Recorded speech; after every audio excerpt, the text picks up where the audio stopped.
신혼부부 이제 곧 있으면 결혼하는 되는데 5를 집을 사고 싶대요. 딱 1억 5천밖에 없는 거예요. 그래서 창동에 그 재건축을 하면 프리미엄이 많이 붙을 수 있는 1680세대의 재건축 아파트를 선택을 해주었어요. 그거는 향후 10억 중반 후반까지는 상승할 거라고 예상이 보수적으로. 그래서 이런 것들을 기다렸다가 사는 것도 좋은 방법이라고 보고 있어요. 그래서 제가 두 번째 2강에서 해드릴게요. 일단은 난민법을 우리나라가 개정을 하는데 이제 세계의 많은 나라들이 임대료가 급격하게 상승하는 그 구간이 언제였냐면은 이 난민법을 개정을 해서 생산 인구가 줄어들 때 많은 다른 아시아권의 생산 인구들을 들어오게 되면서 월세가 굉장히 많이 높아졌어요. 이 난민법이라는 거는 우리나라보다 훨씬 10년, 20년 겪은 그 나라들은 생산 인구가 반 이상 줄어들었을 때 그 D직종에 종사하는 인구들을 어디서 많이 백업을 했냐면 아시아권이에요. 근데 그 전에 이제 그 아시아권들이 우리나라에 자기네 나라에 들어와서 일을 할 때 폭등이라던가 차별에 대해서 많은 일들이 일어날 것들을 미리 개정을 했다는 거죠. 그리고 그 개정을 해서 난민법을 개정한 거를 이제 공포를 하는 순간부터 임대료가 상승이 많이 되었다. 그리고 우리나라 같은 경우는 2006년부터 난민법을 계속 개정을 하고 있어요. 요즘에 이제 도시를 다니다 보면은 역을 다니다 보면은 이제 조선 쪽이 혼자서 1인 시위하는 것들 볼 수 있어요. 자국민하고 자기는 차별을 받았다. 1인 시위를 하고 거기서 그렇게 얘기를 하고 있는데 이런 것들이 이제 어느 순간 폭발적으로 늘어난다는 거죠. 그래서 월세 시장들이 상당히 높아질 거다. 그래서 이런 것들이 이제 준비가 되어지고 있다고 볼 수 있는데 우리나라에서는 현재 난민법을 개정하는 그 기준 그 연도를 거의 2030년 전후로 생각을 하고 있어요. 그러면 네. 난민법을 개정해서 난민에 대한 처우 개선을 위해서 국가가 주거 보조금을 높이기 때문에 그렇습니다. 아니에요. 지금 현재 우리나라가 청년주택, 신혼부부 희망타운, 그리고 영세민 아파트, 임대주택, 장기전세 이거를 하는 이유가 모든 세계의 나라들이 전세라는 기체가 없어요. 근데 우리나라만 전세라는 거를 있는데 이 전세 제도가 없어져야 월세 시장이 높아져요. 그러면 난민법을 개정을 해서 그 자국민들과 차별을 없게 하려고 하는 가장 큰 이유는 난민들은 지금 현재 난민들이보다 조선 쪽을 좀 예를 들자면 우리나라에 와서 거의 24시간 중 20시간은 일을 해요. 그럼 한 달에 1,000만 원을 벌어가거든요. 이거는 저한테 찾아온 조선 쪽이 얘기해 준 거예요. 현금을 몇 억을 가지고 와서 자기가 어디에 투자하고 싶은데 해달라라고 해서 직접 해드렸는데 그걸 현금을 가져오셨더라고요. 근데 그 얘기를 들어보니까 압구정에서 식당의 매니저로 일을 하고 거기서 8시에 끝나면 자기가 마사지 샵을 간대요. 거기서 거의 새벽 2시까지 일을 하고 마사지 샵에서 밥 먹고 잔대요. 그러면 그 사람들 그럼 1,000만 원을 받아서 넌 어떻게 하냐? 800 넘게 자국민을 보낸대요. 그리고 자기가 여기서 쓰는 돈은 120에서 150밖에 안 돼요. 나머지는 세금을 뗀다던가 뭐 다른 요금을 쓰는데 이게 우리나라의 굉장히 큰 리스크라는 거예요.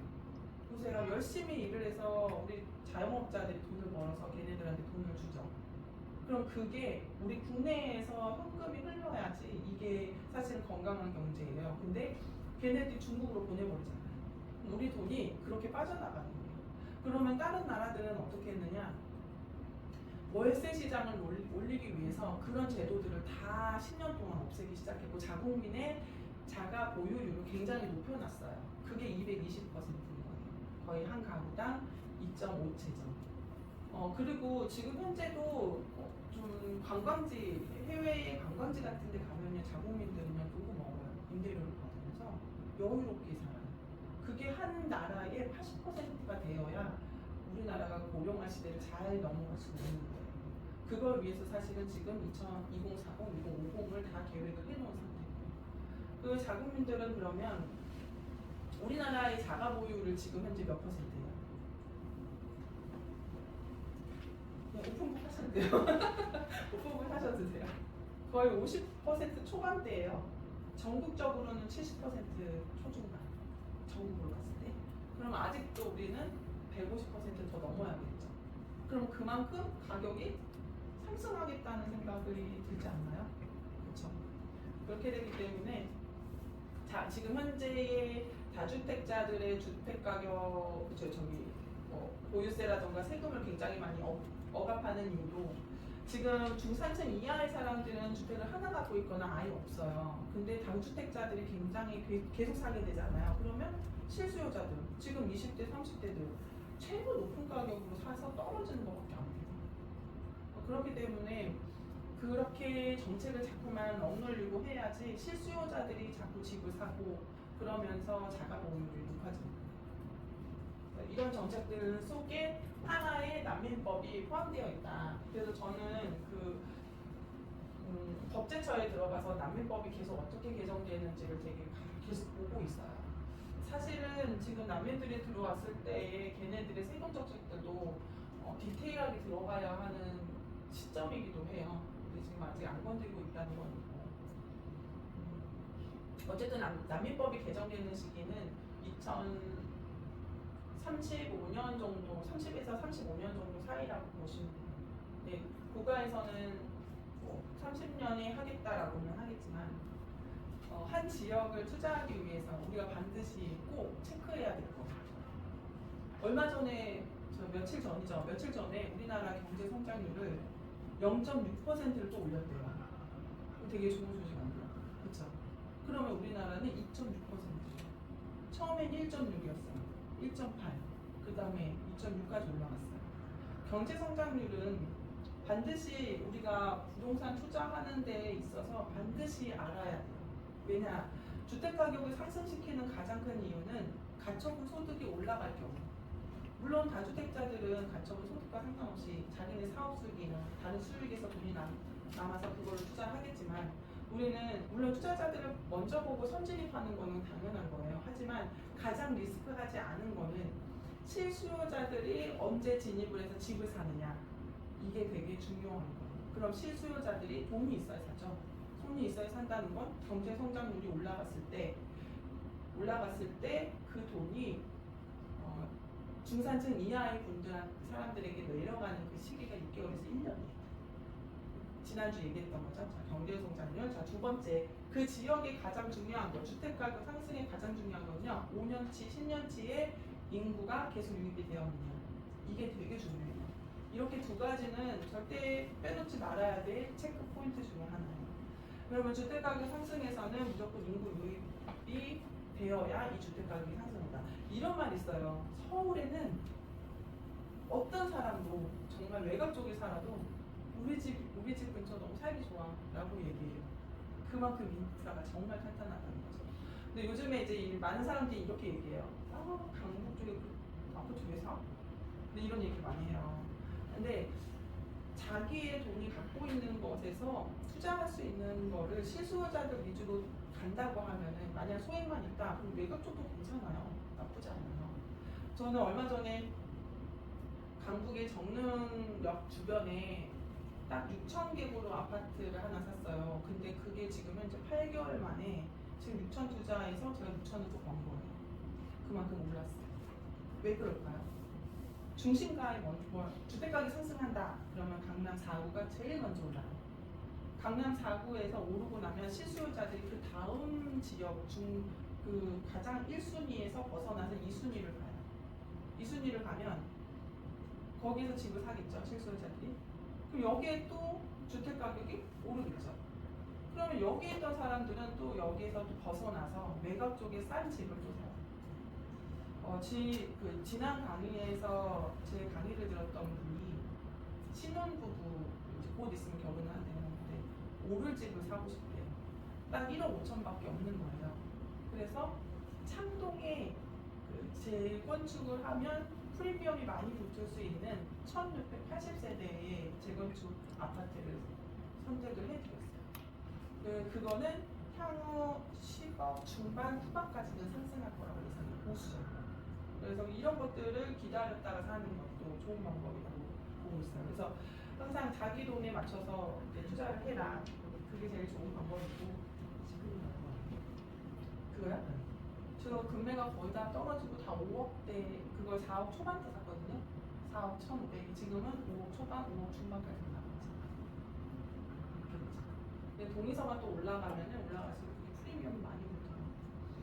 그래서 이렇게 두 가지. 그리고 그 주변에 개발 호재는 반드시 체크하셔야 돼요.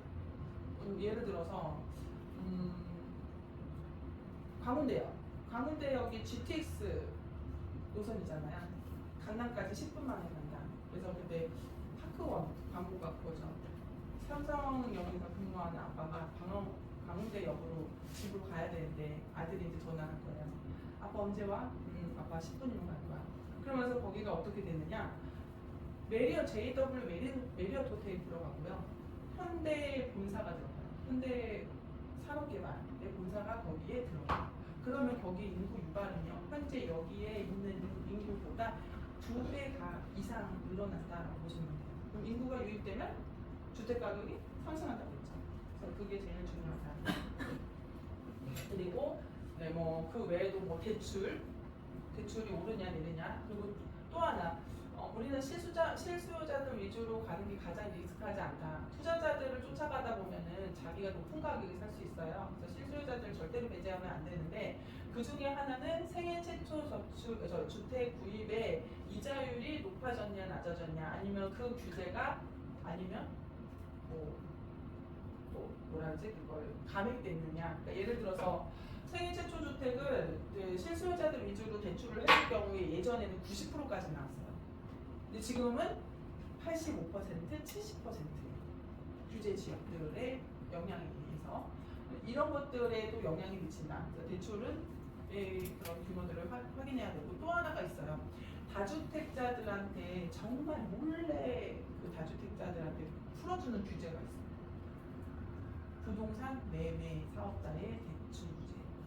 저는 하락장에서 진짜 하락장에서 내년에 상승을 할까 아니면 6개월 후에 상승을 할까를 보는 가장 첫 번째 부동산 매매 사업자의 대출을 풀어주냐 안 풀어주냐예요. 그걸 풀어주는 순간 6개월 후에 상승해요. 부동산 매매 사업자는요 다주택자들만 그 사업자를 가질 수가 있어요. 왜냐하면 제가 그 부동산 매매 사업자를 운영을 해봤는데 세 채 가지고는요 세금 내는데 별로 그렇게 큰 이익이 없어요. 근데 딱 5채가 넘어가잖아요. 수익이 좋아요. 5채부터 제일 좋아요. 그러면 다주택자들은 5채 이상 갖고 있다는 얘기겠죠. 그럼 그 규제를 풀어주면은 그 사람들은 취득세도 감면받고 보유세, 양도세도 감면받죠. 이런 세액들이 굉장히 많이 감면받아요. 그래서 조정장에서는 제가 그걸 반드시 확인을 하는 것 중에 하나예요. 근데 이건 어떻게 확인을 하느냐? 절대 뉴스나 기사에 안 나와요. 어떻게 아는 줄 아세요? 은행에서 몰래 알려줘요. 그래서 은행의 대출 상담 아니면 은행권에 있는 분들하고 통화하고 저 여기 이제 대출 받아야 되는데 요즘 대출 어떤 거 돼요? 이거 돼요? 막 물어보다가 저도 사실은 알게 돼요. 근데 절대로 뉴스나 이런 데 안 나와요. 그냥 다주택자들을 위한 정책이기 때문에. 그래서 이런 것들은 따로 체크를 하면은 체크하는 방법들이 생겨나겠죠?